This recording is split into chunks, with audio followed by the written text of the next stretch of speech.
Hello and welcome to the Irish History Show. My name is Cathal Brennan, and if you'd like to listen to this or any previous episodes of the show, you can go onto our archive on irishhistoryshow.ie. You can follow us on Twitter at irishhistorypod, or you can follow us on Facebook, facebook.com/The Irish History Show.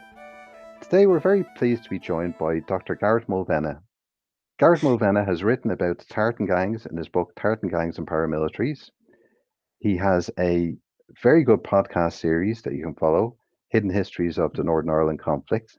And you can also check out his website, gmulvenna.wordpress.com.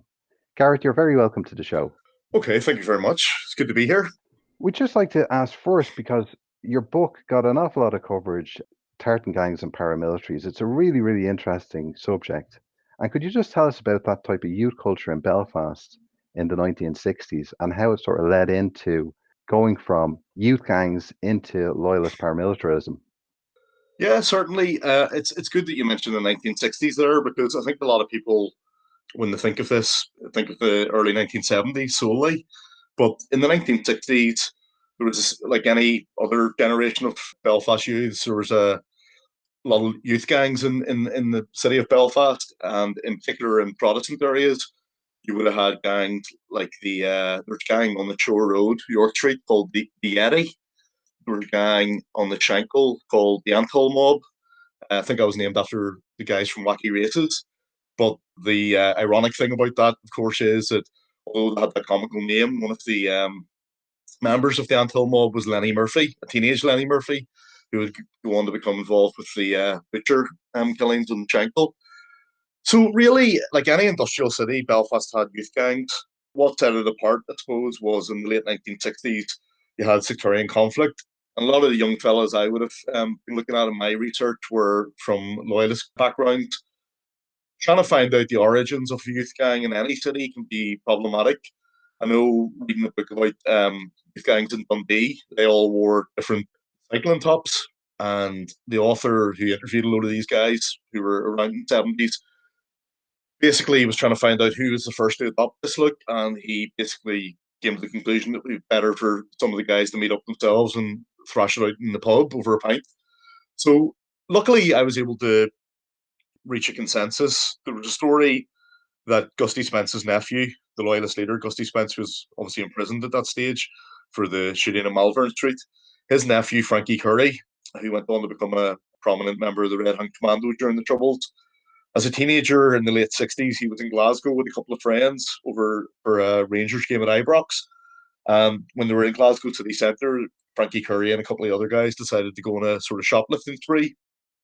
They went into one of these sort of tacky Scottish souvenir shops and stole a tin. And when they opened it, it was full of Burberry scarves. So they decided to wear these scarves. And when they went back to the Shankill Road for the Linfield match the following week, they meet up in the Crown Snooker Hall. Frankie Curry and his friends would have been in a gang called the Shankill Young Team. And obviously, you had the young teams in Glasgow. But when they came in wearing these Burberry scarves, some of the older fellas said, "Oh, look, here's the Shankill Young Tartan." And it just dovetailed from there, really. You had the Shankill Young Tartan. And then, obviously, with guys working in the shipyard and rope works and places like that, and meeting guys from East Belfast and beyond, it sort of proliferated from there, really. And you had the Woodstock Tartan in East Belfast, Craigie Tartan, Donegal Pass Tartan, Rathcoole Kai, all sorts of gangs. And eventually, these gangs, because of the era that they had developed in the late 60s, early 70s, it became almost ready made for the paramilitary organizations which were beginning to emerge at the time. Gareth, do you think that there's like a logical connection between this youth subculture, football hooliganism, tartan gangs? Do you think there was a predisposition towards kind of violence in this youth subculture, or was it just the political circumstances that came along? No, certainly there was a predisposition to violence, because a lot of the gang identity, although it sort of came to the fore in the early troubles, it predated the works of the violence. And I think thinking of one of the guys I interviewed, who Robert Niblock, Niblock, who went on to write a couple of successful plays, and one of them was about the Tartan. He was a member of the Woodstock Tartan, but before they became the Woodstock Tartan, they were called the Young Hayton. And when I asked him about that name, I asked him, did it have anything to do with the Woodstock Road in East Belfast? he just said no, it was just a nonsensical name, like you would have in any street gang anywhere. So these guys basically, it was all about fighting over territory. There was, on the Shankill, go forward a wee bit, in April 1971, one of the first mentions of Tartan is on the front of the Belfast newsletter. And the article headline is Belfast Gang Warfare is New Threat to Peace. It's an article about the Tartan gangs, Shankill Young Tartan, and the Rats, who were from the Black Pad part of the Shankill. And these were two Protestant youth gangs who were fighting it out amongst each other with bicycle chains and all sorts of makeshift weapons. So it was all to do with territory, young guys fighting, as is the case in any industrialised city in the UK or Ireland. I mean, some of the gangs in the south of Ireland are notorious. I'm thinking about I think it's the Black Catholics and stuff like that. I've heard a lot about the guys down south. So I think there was a predisposition to violence, and one of the sort of perfect storms really was the fact that a lot of these guys supported Linfield. So when they were coming back from the Linfield games to the Shankill, they'd be cutting across Millfield, which is in Belfast city centre, just at the bottom of the falls of Shankill Road, and they'd have to go past the Unity Flats complex, which was part of Carrick Hill, which was a mainly nationalist Catholic Republican area at the bottom of the Shankill, between the Shankill and the city centre. And there was a lot of to and fro in there. In 1969, I think one of the Orange Marches had been attacked at Unity Flats, but the people in Unity Flats would rightfully say as well that they were goaded, and you had Linfield fans. Billy Hutchinson's told me himself in the book they were working on that one of the things they would do is they would stop outside Unity Flats and sing "God Save the Queen" just to basically wind people up. So there was a lot of that sort of youthful naivety and a predisposition to violence. So it didn't run very different to what was going on in, say, England at the time, where you had the Manchester United hooligan firms that were really notorious at the time. So yeah, it was just a sort of general youth subculture thing. And was this replicated on the nationalist side in terms of like gangs with specific names and maybe, I was going to say specific costumes, but different things that they'd wear that would identify themselves as a particular gang? Yeah, definitely. Going back to the sort of late 19th century, Thomas Carnduff wrote of his experiences of being in a gang. He was in a gang called the Pass Clan. And I think one of the ones he talked about is when the relief of Ladysmith occurred, the Catholics and Protestants came out and fought each other. And he names a series of gangs from different areas. So some of these were obviously Catholic gangs as well. And I mentioned there earlier in the 1960s, one of the notorious Protestant youth gangs was the Eddy. And I mean, a lot of these guys would have been, I'm trying to think really, they would have been, in the sort of mod scene, the immersion mod scene. Some of them would have been rockers, that type of thing. So you had those ordinary divisions. But one of the biggest rivals of the Eddy was the Nurks from Newington off the Antrim Road. And that would have been a mainly Catholic gang. And as far as I know, a lot of the Nurks would have gone on to become members of the Fena. So there was that replication of the rituals on the other side. The problem I put a call out when I was doing the Tartan book. I put a call out with Danny Morrison, who was very helpful. He tried to find out more about these gangs. I'd heard that there was Catholic Tartan gangs, there was the Divots Tartan, and a couple of others. Actually, it's just coming to my head. My partner is from Twinbrook originally, and I was at a family do recently where one of her uncles said to me, "Now, what about the Andersontown Tartan or the Abbeytown Tartan? You have to hear about them." And of course, I want to hear about them, but once I started asking questions, people just sort of shut up shop. And people have asked me about this, and I can't speak with any authority, but my gut feeling is that Republicans are less inclined to talk about the gang culture, which predated some of the paramilitary activity in their side, because it delegitimizes the political ethos behind Republican violence, whereas loyalists are much more upfront about how this was a way of maybe venting their frustration of things, and it was an organic sort of way of unleashing violence on the other side before they could get their hands on guns and that type of thing. So I think I'm not saying that people who were in Republican youth gangs are reticent specifically for that point or for that reason, but it's my intuition because I can't work out any other reason why nobody would talk about their involvement in gangs, which obviously existed. Yeah, I think like historically, Republicans in Belfast, and this is going back to the 1920s, were always reluctant to admit that they were on the side of what they call the Catholic mob. Yeah, They projected themselves as soldiers of the Republic, and they weren't. They were reluctant to acknowledge that they were engaged in kind of down and dirty sectarian territorial stuff. yeah, yep, big time. That would tie in with my thoughts, but I wouldn't want to say anything definitively about the 1960s, 1970s period. But what I would say is, if anybody's listening to this and had experiences of being in, one of the Catholic or Republican youth gangs, I'd love to talk to them because I think really youth culture, apart from Desmond Bell's book, Acts of Union, there's been very little written on youth culture in the North and how it collides with the Troubles. I think Desmond Bell and myself stand out as the only two who've really tackled that issue. But really, there's a lot of interactions over the years, and I think even throughout the 20th century, it would make for a absolutely fascinating study. But it's all about trying to get people to talk, and unfortunately, some people are more inclined to talk than others. I mean, obviously, the history of Northern Ireland Troubles is very polarized, and there's no agreed kind of narrative.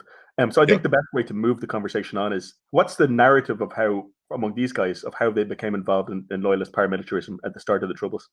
Basically, from the people I spoke to, I mean, it's a bit like we've been talking about this recently. A few of the guys I talked to, it's that whole idea. If six people are standing at the side of the road and there's a car crash, you're going to get six different versions of what happened. So for me, really, to go back to the original genesis of the Tartan book, I really wanted to do a book on the Tartan gang specifically. I always felt that it was an interesting footnote in terms of Trouble's historiography, but that there could be much more to be understood. Thankfully, that proved to be the case. But in the early conversations I had with Robert Niblock, who I mentioned earlier, he actually said to me he joined the Red Hand Commando in July 1972 in East Belfast, him and a smaller group within the Woodstock Tartan. He actually said to me very early on in the research, I was talking to a couple of guys, one who would have been close to the Shankill Defence Association, John McCaig. Now, it's unlikely that he'll talk, but I put it to him and we'll see what happens. Thankfully, that guy did talk, and that was Ronnie McCulloch, who not many people know, and I still don't think many people know, despite the fact that the book's been out for 4 years. But Ronnie McCulloch was a young man who just turned 18 in June 1970, who was the person who founded the Red Hand Commando. Now, talking to Ronnie McCulloch, his discussions with people of his age, 17, 18, had been going back as far as 1969 about what to do at what they perceived to be the sort of rise of Republican violence. And it was after the White Rock Parade was attacked on the Crumlin Road in June 1970. Ronnie McCulloch met up with a few other loyalists of his age in his mother's parlour room in his house in the Old Park Road. And they decided to form what was ultimately the Red Hand Commando. Didn't have a name at that time, but it was known as the Red Hand Group or the Red Hand Commando Unit of the UVF eventually. That's one experience. I think Ronnie's experience was certainly calcified by what happened around the time of internment in August 1971 when he had blast bombs thrown at his house. Himself and his mother were one of the only Protestant houses in a Catholic area due to population movements in August 1971. So he had to sort of get a flatbed lorry and move to Silvio Street on the Shankill. Now, that's one reason. The other reasons would be personal. I know one guy who was studying to become an architect from the Donegal Pass area who gravitated from the past Tartan to the Young Citizen Volunteers after two of his friends lost their way after a disco in the Shankill and wandered into the Catholic part of Ardoyne and were stopped by provisional IRA personnel. One of them was shot in the head and survived with brain damage, and the other one was shot dead. So these sort of things leave their mark on people, but also there's the general frustrations at the time, the feeling that the British government weren't doing anything to stop the IRA. And again, this is all stuff I've heard. It's not me speaking as an analysis. It's what people have told me.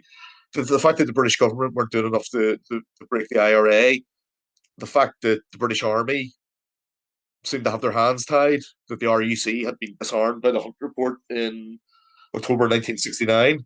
I think young people who had been in these gangs or on the periphery of them found that they were in a extremely frustrating environment where youthful energy and sort of loyalty to your, I would say loyalty to your community, but I would caveat that with loyalty to your street. It's something I find. It wasn't even people were loyal to Shankill, they were loyal to the street that they lived on. It's that micro level.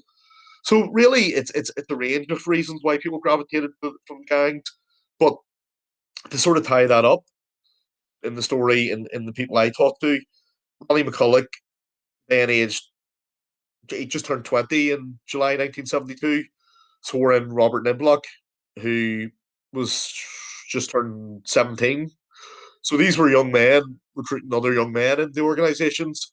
There's this idea that I think it's an easy analysis that there was older guys preying on young fellas and manipulating them, but most of the guys I talked to, or all of the guys I talked to, were ready and willing to take a step up from, using bicycle chains or whatever to picking up a gun. Well, it's interesting there, as you mentioned, older guys, and one of the more unusual characters at that period in the Troubles, John McCaig, sort Yeah. of springs up when you're talking about the Red Hand Commandos. It's hard to know how much is true and how much is myth about his life, Mhm. but have many of the people involved discussed him and his role personally? John McCaig was another interesting character who obviously had read a fair bit about, but not really anything in depth, And it tended to frustrate me, not from the fact that I ever thought that I wanted to defend John McCaig, but I think as a historian, you have to look to set the record straight where possible. And one of the things that John McCaig was always linked to was the murder of a young East Belfast Protestant boy called Brian McDermott in 1973. And now Brian McDermott's murder, I'm not sure if you know about it, but it was a particularly gruesome murder. I think he was 10 years old. He'd gone missing in Ormo Park, and a few days later, his dismembered body and burned body was found in a sack in the River Lagan. Now, military intelligence apparently passed around a document linking McCaig to this gruesome and horrific murder. Martin Dillon, for example, in the Shankill Butchers, mentioned this as something that he'd heard from military intelligence. Now, the thing that really, and again, this isn't to defend John McCaig, but the bald facts are that John McCaig was interned in February 73 and wasn't released from Long Kesh until 75. So it would have been impossible for him to be involved in this murder. But I think, particularly in loyalism, certain individuals are convenient hook to hang your hat on because John McCaig, I mean, one of the first times I spoke to somebody who was close to John McCaig, would have been very close to John McCaig at the beginning of the Red Hand Commando. I was just having a conversation over a couple of pints. And I said, obviously I'd like to know more about John, but I'm not going to be going out to defend him given what he was involved in terms of. And the guy said to me, in terms of what? And I said, well, in terms of the sort of romper rooms and mutilations and that type of thing. And he said, John was never involved in any of that. He said, certainly John would have carried a gun, but he was never involved in any of that sort of stuff. So I don't know where these rumors start and where they end. Sometimes my feeling is you just have to listen to what people say, put it out as a matter of record of what they've said, and give people a chance to make up their own minds.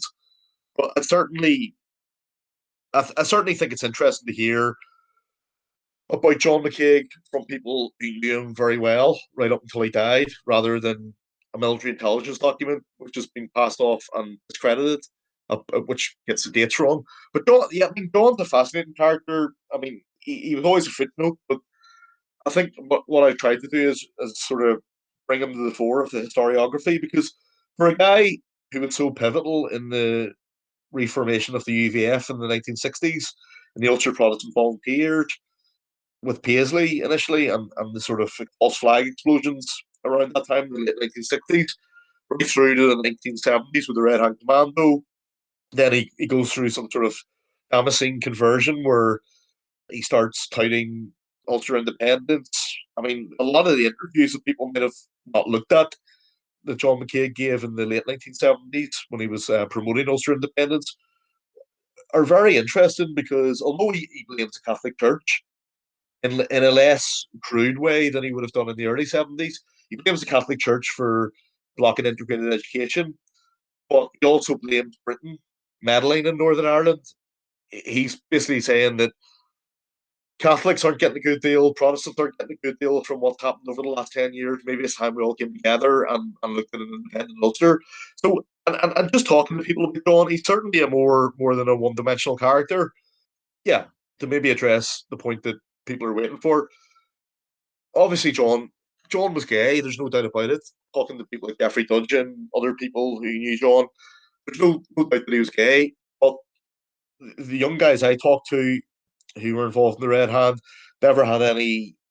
I mean, some of the commentaries on McCaig, I'm thinking of this like the Village magazine, recent articles about Mountbatten and all this type of stuff.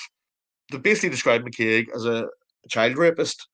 And I mean, I don't know if there's evidence for that, but certainly any of the young people I've talked to were never subject to these advances. They knew that McCaig was gay.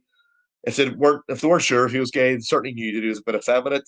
But all of them would say to me that, well, if this was the year 2020 and John was around, it wouldn't be such a big deal. But I think with Kincora, with the rumours around Kincora, the unionist politicians, loyalist politicians, McCaig's name is always going to be dropped in inevitably. But I'm not entirely convinced that he was the predatory. Well, he certainly wasn't a child rapist. He might have had a preference for young men, but he didn't. He certainly, from what I know, he didn't have any predilection for boys or anything that would be illegal nowadays, but certainly illegal in those days. But then that just shows how, in my opinion, how moral values have maybe advanced slightly, or a wee bit since the 1960s, 70s. But there's a lot of rumours about John and about the person that he is. And I think he's like Johnny Adair and people like that. It makes for a good news story without ever getting into the bones of who the actual person was. And that's whether I'm looking at loyalists or any other type of human being, I'm always interested in getting to the crux of who they were behind the mask, really what they were like as human beings and what motivated them beyond the headlines. If we can return to, the young guys who started off in the Tartan Gangs and Yeah, in 69, 70, 71, their perception, as you've described it, Gareth, yeah. is that their community was under attack and that they were powerless to defend themselves. The forces of the state were powerless. But how did they progress from that to assassination, bombing, killing a lot of innocent people? The transition would be different depending on who you're talking to.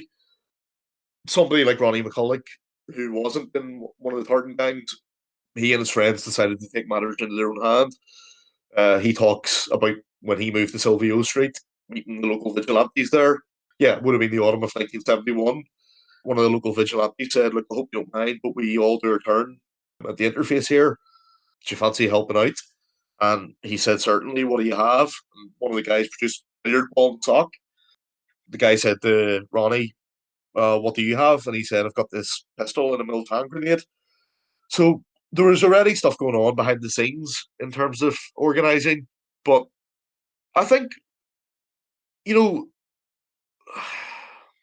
there's certainly an overlap, I'd say, between the Tartan gangs and the paramilitaries. A lot of the young fellas who were in Tartan gangs were self-starters.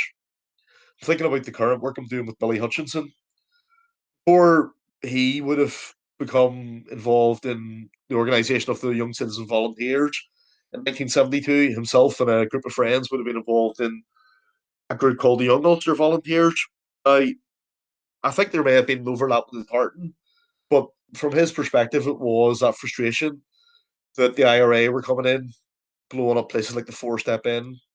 Then you have the horrific bombing of McGurk's in between that and the bombing of the Balmoral Furniture Showroom in December 1971. So a lot of the Tartan guys are self-starters who see these things happening in their community. On the UDA side of things, the bombing of the Balmoral Furniture Showroom was the trigger for a guy called Twister McQuiston from Highfield. Well, he was in the Ulster Boot Boys in the Highfield estate, and his father was a local commander of the UDA in the Highfield estate. And the very next day, the Sunday after the Balmoral Furniture showroom bombing in December 71, himself and his friends all signed up to the junior UDA.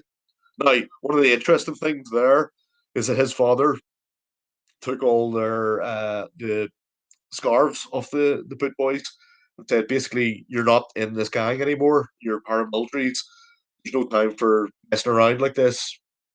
But they were keen to keep that identity. And it's strange because even now, when you talk to some guys, they talk about that identity as the primary layer, whereas the other paramilitary layer would be secondary. Not in a lot of cases, but in some cases, which I think is interesting because it shows that their loyalty comes from what they were doing before they joined the paramilitary organization. But I mean, again, it just goes back to what I say. It depends on the person you're talking to, what atrocity they witnessed, what atrocity they felt had affected their community. And I dare say it's the same as people who joined the IRA. People on the Republican side saw the army. You had like false curfew, treating people brutally, and the sense of injustice with storming. So young men on both sides had their motivating factors. Loyalists who are involved in the Tartan Gangs, most of them talk about atrocities such as those bombings in the tribe, the murder of the three Scottish soldiers in March 1971, and other events which sort of began to boil the blood, as it were. Yeah, we have to be very careful here that we're trying to put words in other people's mouths. Yeah.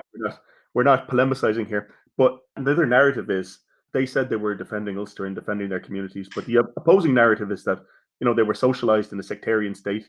Yeah. They supported teams like Linfield and Rangers, which at the time had quite an anti-Catholic ethos, and Yeah. that they were the cutting edge of the sectarian state, and that they hated Catholics, and that's why they were doing what they were doing. How would the people you spoke to respond to that? It's interesting. I mean, I'll give you an example. Actually, Robert Niblock has talked quite openly about the friendships he had with Catholics before the Troubles, mainly through playing football in East Belfast with other guys. But one of his earliest memories is after Celtic won the European Cup. One of his friends who was a big Celtic supporter, obviously a Catholic, I think maybe from the Short Strand, I'd have to double check that, gave him a souvenir brochure to take home and read. Again, Robert was a massive Linfield fan, massive Rangers fan. His uncles were, behind the formation of the Lagan Village Rangers Supporters Club in East Belfast.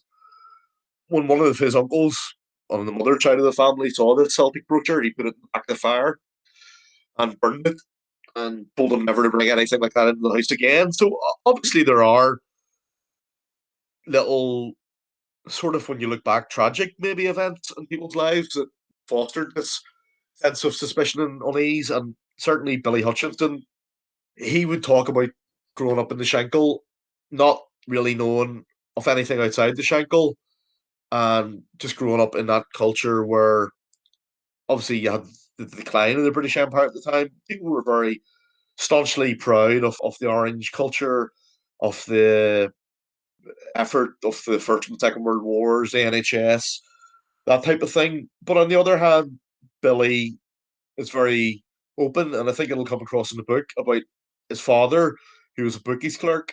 He was also called William Hutchinson, and he was called Big Hutchie. He spent a lot of time on the Catholic side of the divide on Cooper Street, on the Falls Road end.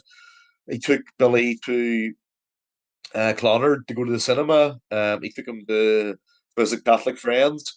And one of the things Billy talked about is sort of sense of unease as a young boy when he went into these houses on the Catholic side where there was the holy pictures, the holy water, stuff that wasn't in his house or his friends' houses.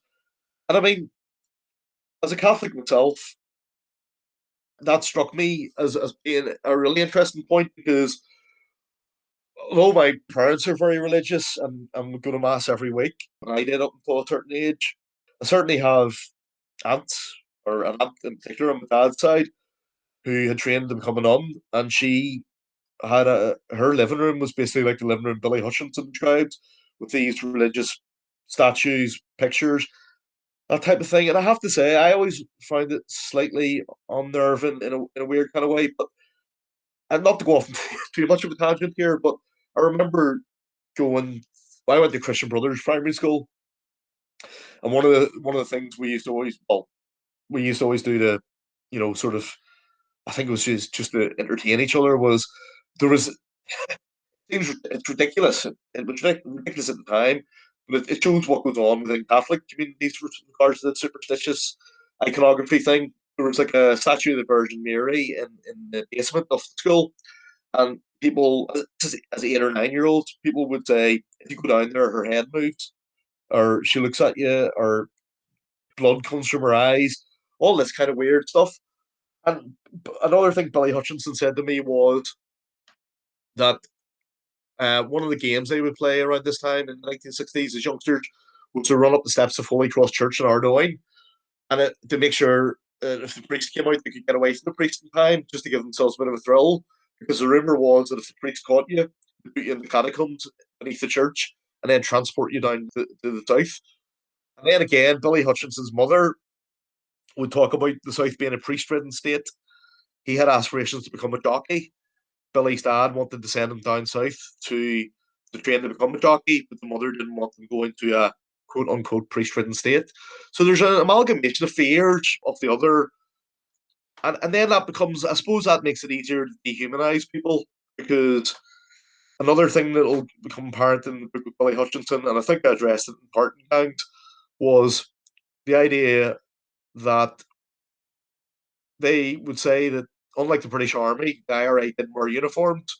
Although they knew who the main leaders of the IRA were, they were hard to get at. So the tactic was to kill innocent Catholics as a means of trying to keep support for the IRA at a low. Of course, that had a tragically opposite effect. It led to a lot of innocent people being killed, and more support for the IRA, and just intensified the campaign. So I think it's a sort of tragic hamster wheel, really, when you think about the Loyalist working class experience of those young men who did get involved. A lot of them were brought up with a fear of the other. Jen made it, certainly, in my opinion, easier to dehumanize Catholics. But one of the things, I mean, I always go back to what Plum Smith said. Plum was obviously a very deep thinker, and himself and Ronnie McCulloch and another guy were arrested for the attempted murder of a Catholic who just happened to be walking past Unity Flats the week after Bloody Sunday. And Plum Smith, in a book written by Al Barkington on Ulster in 1972, basically just said we would go into a Catholic area, shoot a guy, and then not think about it too much because it wasn't anything personal. And, you know, I remember having this discussion with one of the guys I interviewed. I'll not name the person, but just before I was born, when I was born, I grew up in the Cliftonville Road for a number of years. My parents lived in the Alliance Avenue up to 1975. They moved to the Cliftonville in 1976 during the height of the sort of Schenkel Butchers era. And I remember talking to one of these guys who was in the UVF and saying, you know, one of the tactics obviously was just to drive up and down the Cliftonville Road until you saw a Catholic and just shoot them. The way I said it to this guy was, that could have been my dad. My dad, and I couldn't have hard to say this, he wasn't political. He doesn't care about a United Ireland. But what would have set him apart at that stage was that he wore a Pioneer pin. He never drank a drop of alcohol in his life. So, you know, just in a sort of hypothetical situation, if my dad had been killed by the UVF, it would have just outlined the tragedy of the many other innocent people who were killed by the UVF, because, say, a lot of them weren't politically involved, and that was borne out by the fact that, you know, they were innocent Catholics. Although, on the other hand, without wanting to get into too controversial an area, some of the loyalists are adamant that the IRA, and I think this is on record in Henry MacDonald and Jim Cusack's book in the UVF, some UVF leaders are adamant that the IRA didn't always claim they're dead. So it's a minefield, and it's a moral minefield, which it's hard not to take it personally when I begin to talk about it, because obviously I come from a Catholic background. So yeah, it's I think there's a lot of different motivations, but dehumanization of the other, definitely a big part of it, which I think worked both ways. I think basically when people say Brits out, Protestant community couldn't help but take that to heart either. Well, as you say, Gareth, it must be very difficult for yourself as a researcher and a historian actually dealing with the people involved rather than, reading through primary records about people who lived 100 years ago. Yeah. It's the conflict where the participants, and a lot of them are still around. No, it's interesting. I mean, I'll give you an example. My mom and dad are not political. I mean, for a while, when I was talking about my background to these guys, I was able to get off with the fact that my mom was involved with the Alliance Party from its inception.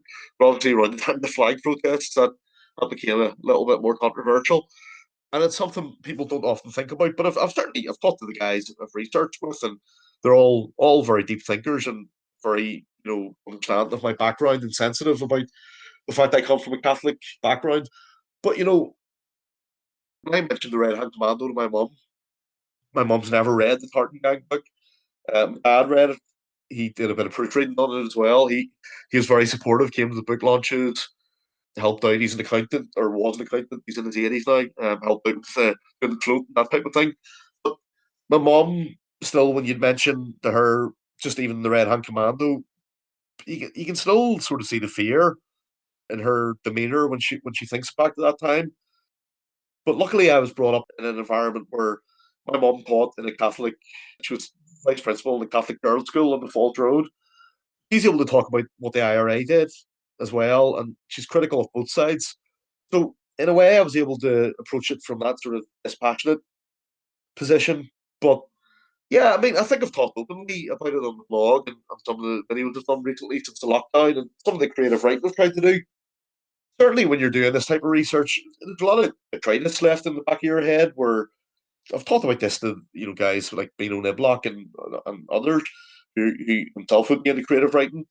There's a lot of stuff that sits in the back of your head when you're talking about violence constantly, and there's certain ways people deal with it. One of the ways I deal with it is to try and get it out with creative writing.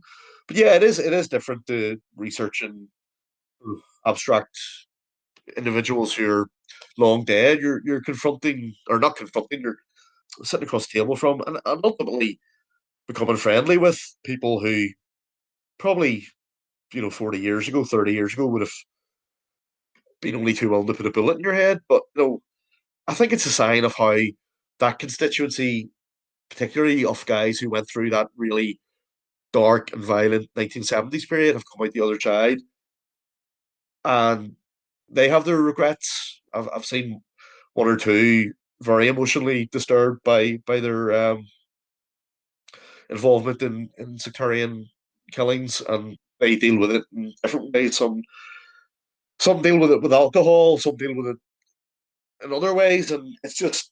I think it's, and again, I talked about this recently. I don't go off and too much of a tangent I know it's a history show, but one of the legacies of this history, I think, is that I've had a lot of young fellas getting in touch with me, say that their dads were involved in the UVF, and either the dad's passed away and the friends of the dad don't want to talk about what the dad was involved in, or the dad's still alive but he doesn't want to broach the subject.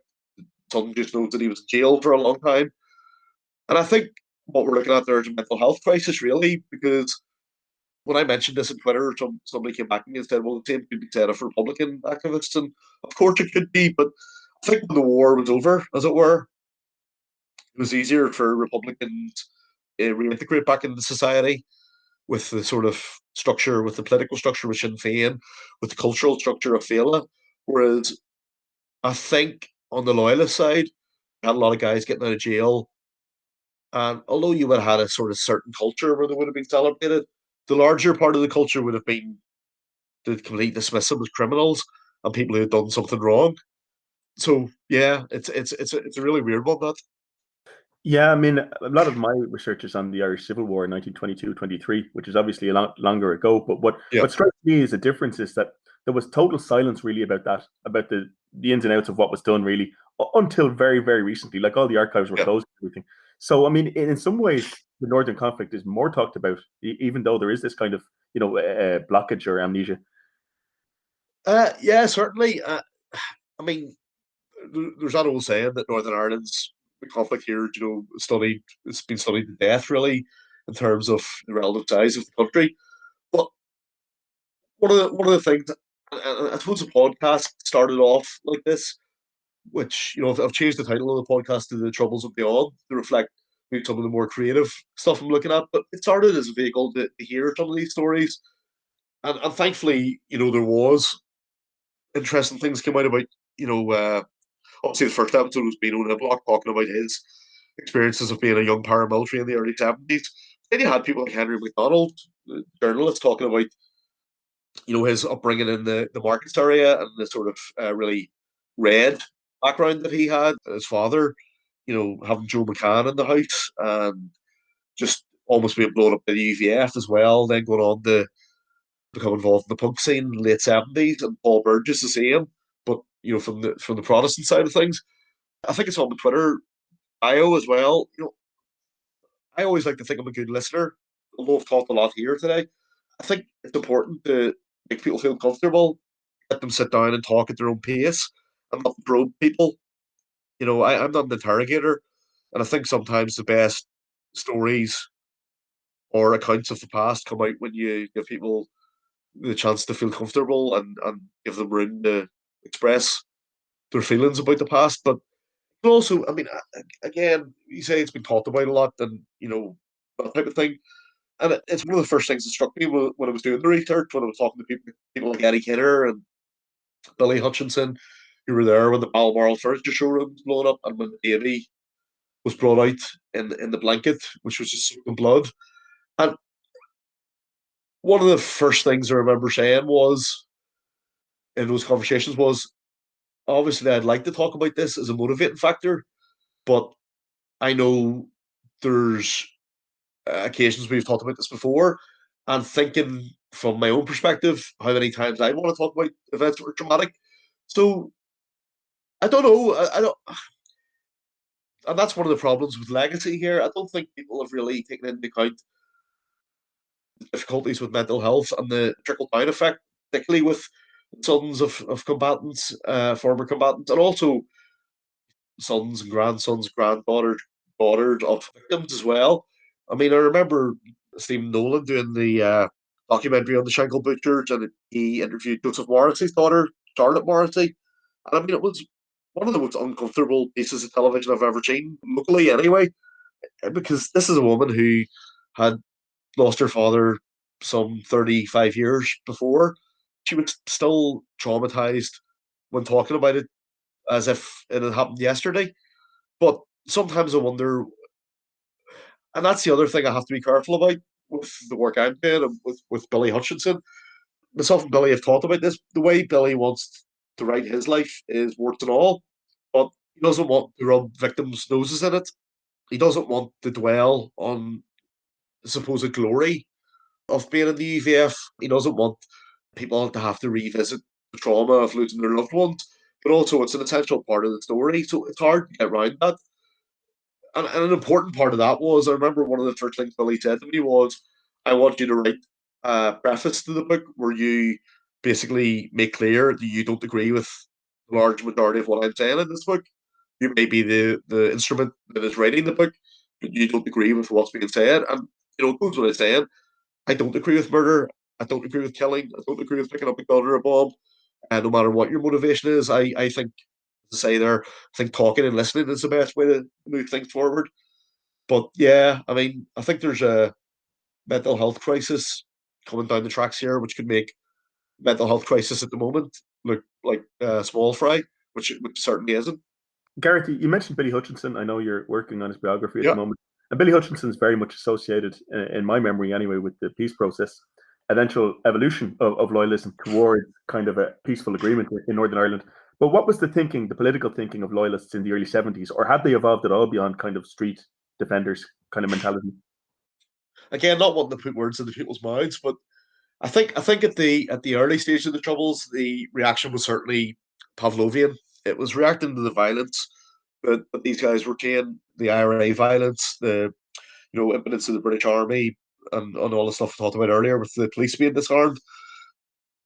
I think the political sort of evolution came in Long Kesh, And I know Tony Novosel has written a fantastic book on this topic called Northern Ireland Lost Opportunity, the Frustrated Promise of Political Loyalism. And he talks about the evolution of political thought within the UVF and Red Hand Commando. And a lot of these guys had time to think when they went into the long cash, but it's important to remember also that there was people like Hughie Smith on the outside, who was an independent loyalist councillor, who then went on to become a member of the Volunteer Political Party, which was the UVF's political experiment after the Ulster Workers' Council strike. And Hughie was a UVF volunteer. There's no disguising that fact, but he's also a socialist. So I don't think it is a contradiction to think of this sort of pro-British stance with socialism. I don't think there is a contradiction in terms of Labour politic that run through, particularly somewhere like the Shankill. I mean, some of the early UVF leaders and spokespeople were old Northern Ireland Labour Party members, and certainly that sort of vein ran through the evolution of the UVF's political thought in the 1970s and eventually gave birth to the Progressive Unionist Party in the late 70s. So I think, to put it in a nutshell, I don't think there was a lot of political thinking. That's my perspective, other than a knee-jerk reaction. And that's understandable because I don't think people had a chance to sit down and think beyond defending the street or their community or their way of life. But I think as people in prison had time to think, people like Billy Hutchinson, David Irvine, Martin Snodden, Eddie Kinner, Billy Mitchell, all the Gusty Spence, it goes without saying, these people became the nucleus of the Progressive Unionist Party and were the driving force behind the peace process, the ceasefire and the peace process. But also, one of the things that comes through in Billy Hutchinson's book, and again, I was just doing a wee revision to one of the parts today before it goes back to the publisher, was I'd completely forgotten, not forgotten, but you forget about some of the ins and outs of even supposedly recent events, 1996. For me, 1996 seems like yesterday, but it's a long time ago. But obviously, in February of that year, you had the IRA breaking their ceasefire. In October of that year, on the day the Progressive Union Party were going up to meet the UVF prisoners in the maze to talk about the ceasefire, which they had held, the fateful barracks, car bombs occurred. So one of the things Billy does, and I think it's important when people, I think particularly now, the days when people say, "Oh, wouldn't it be great if David Irvine was still about?" It was the UVF leadership at that time who held the rank and file back, not specifically Billy Hutchinson and David Irvine. It was the leadership who decided, look, we're not going to react to this. Whatever the IRA are doing, we're going to go down our own path. Now, loyalism and the UVF particularly has had a far from perfect record since the ceasefires. I mean, there's been so many people within the loyalist community have been killed by the UVF. It's been a far from perfect peace on both sides.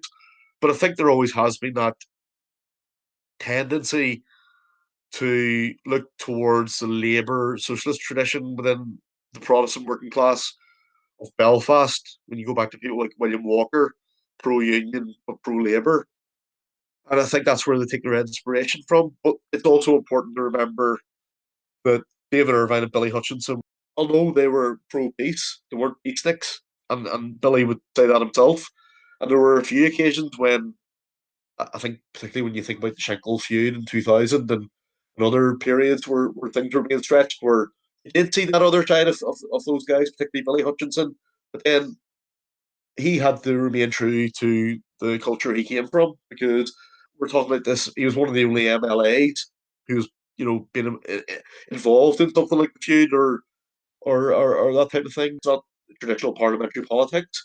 So I think really the Progressive Unionist Party have always taken that inspiration from the Labour socialist strand, but certainly in the early 70s there was no such thinking on the streets. And when it was promoted in prison in the mid 70s, I think one of the messages that came back from brigade staff to Gutsy Spence was just simply fuck off on a piece of paper.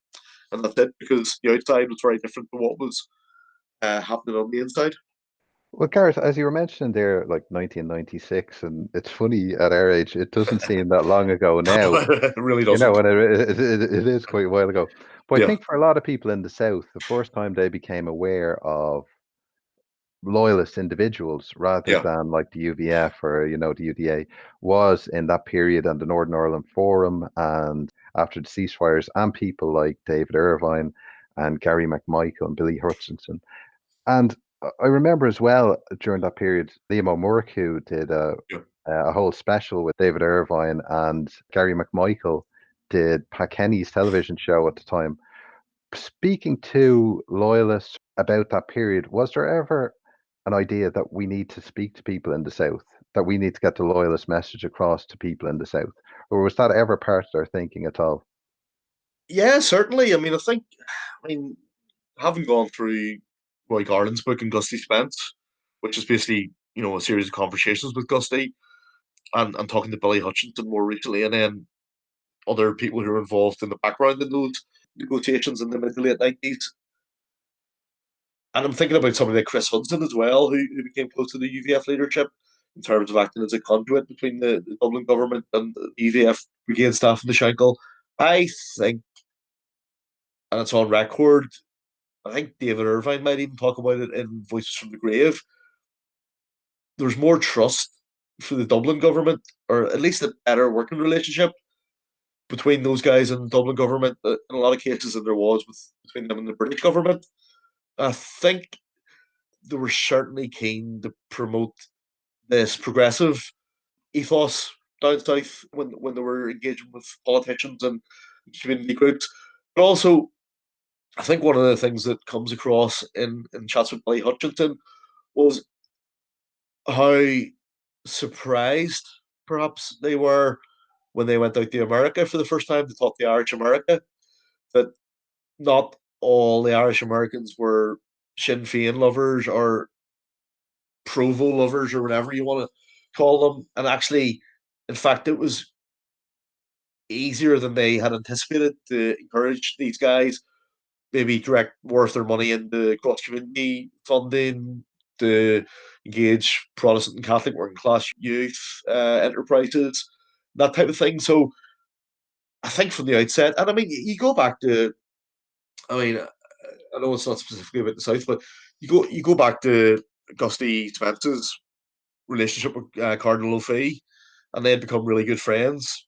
I think when Cardinal O'Fee was in visiting some of the Republican prisoners, him and Gusty struck up a friendship which endured. And I think when people find common ground in certain things, whether it be talking about football or talking about horse racing or this, that, and the other, it makes the heavier stuff easier to talk about, because once you establish a bond, it makes uncomfortable conversations easier to have because you've established a human relationship first.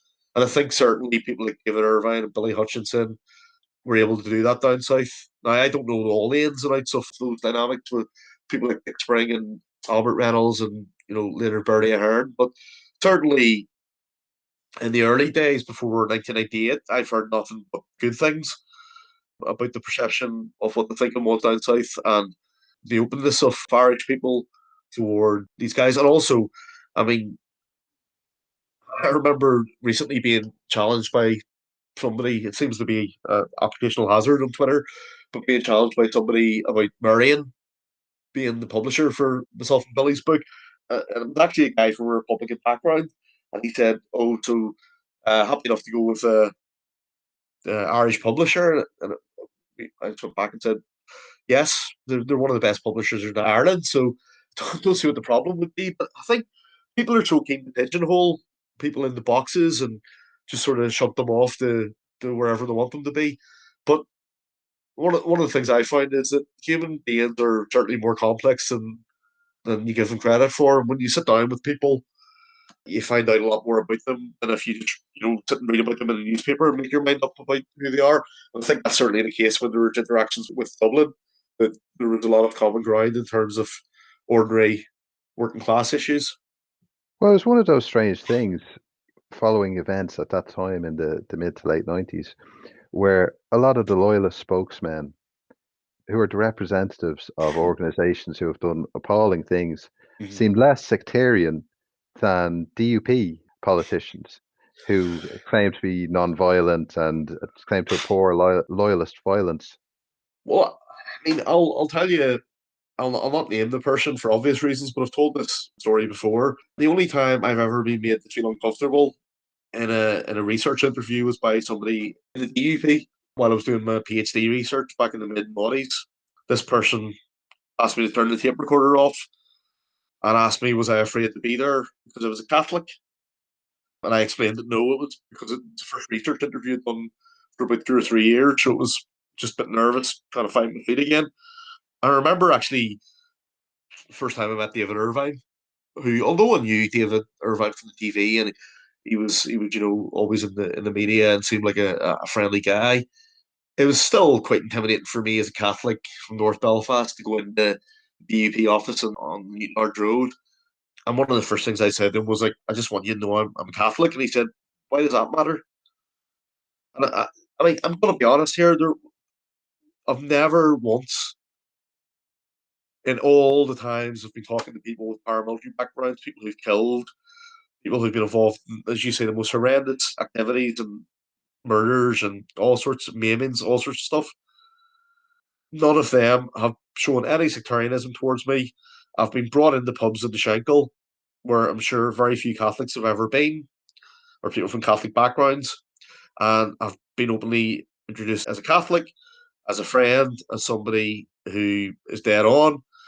And, that I think comes from that bitter experience of going to jail, having time to think about things. Whereas politicians, people like DUP personnel, and again, I wouldn't say that about all DUP. I know a lot of people in DUP who I'm very friendly with, and I wouldn't judge them all. But if you're talking about that 90s period, yeah, certainly. If you'd asked me who I wanted to talk to in a room, would it be David Irvine and Billy Hutchinson, or some of these like people like thinking people who are close, maybe I'm not sure how to phrase this, but people who share platforms with people like Billy Wright. I'd certainly go for people like David Irvine and Billy Hutchinson every time because they definitely seem to be wanting a future where me, my mum and dad, brother, my family could feel comfortable. So and they were having those difficult conversations and putting themselves out there, whereas the others were just ranting and raving and sort of going back on the same old rhetoric that they'd been peddling in the early 1970s, 1960s, 1950s. So yeah, it is a strange one, and I mean I've often thought that myself. That here you have guys who were convicted of terrible deeds, who were actually more liberal minded and open to move things forward than people who pointed the finger at those very people. So yeah, it's very interesting.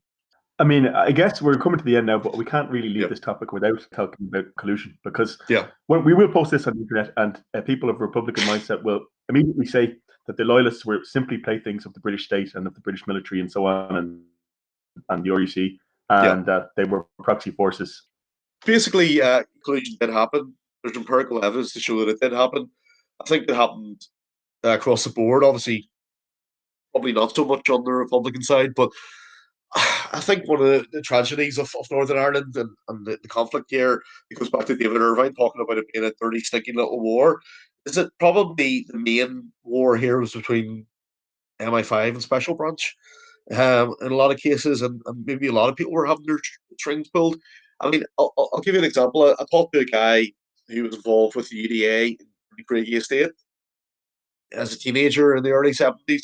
He was involved in putting my now mother-in-law, into the Craigie Estate, and had interesting conversations around that in the last couple of years. He was one of the gunmen at Tommy Hearn's funeral when they did the show of strength. Apropos of absolutely nothing, one evening we were just talking, not talking about collusion or anything, but he brought this up. He said, look, our strings were pulled like puppets. I think that's my belief, is what he said.